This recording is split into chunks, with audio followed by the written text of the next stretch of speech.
मुंबई नाशिक महामार्गावर आता मोठ्या प्रमाणात वाहतूक कोंडी झालेली आहे आणि आपण या ठिकाणी पाहू शकता की हे वाहनांच्या लांबच लांब रांगा या ठिकाणी लागलेल्या आहेत। तब्बल 3 ते 4 किलोमीटर पर्यंत वाहनांच्या रांगा या ठिकाणी लागलेल्या आहेत।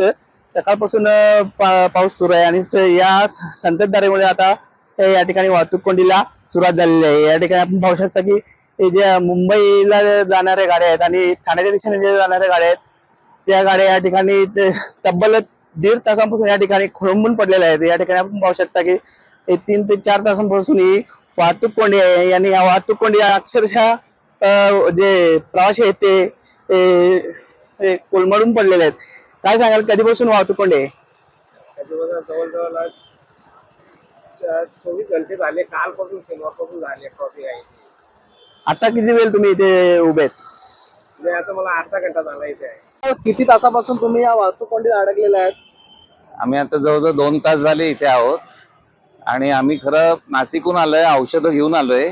मला ठाण्याला औषधं पोचवायची आहेत अर्जंटली, तर ती औषधं गाडीत आहेत आणि आता 2 तास झाले इथून काही हालत नाहीये। शेवटी मी परत जायचं ठरवतोय आणि माझी आई पण बरोबर आहे, 84 वर्षाची गाडी। आता आम्हाला इथे बाथरूमची सोय नाही, पाण्याची सोय नाही, खायची जेवायची सोय नाही, औषधं काय म्हणजे समजत नाही काय करावं। प्रशासनाला काय सांगाल?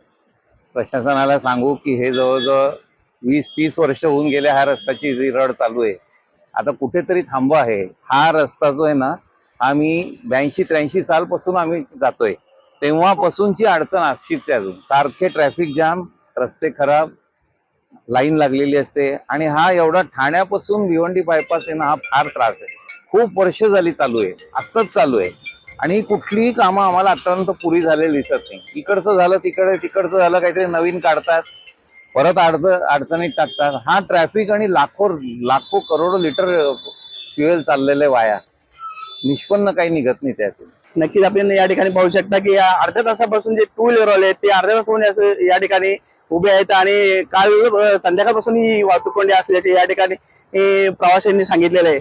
सुमित गरत, एलएस मराठी, भिवंडी।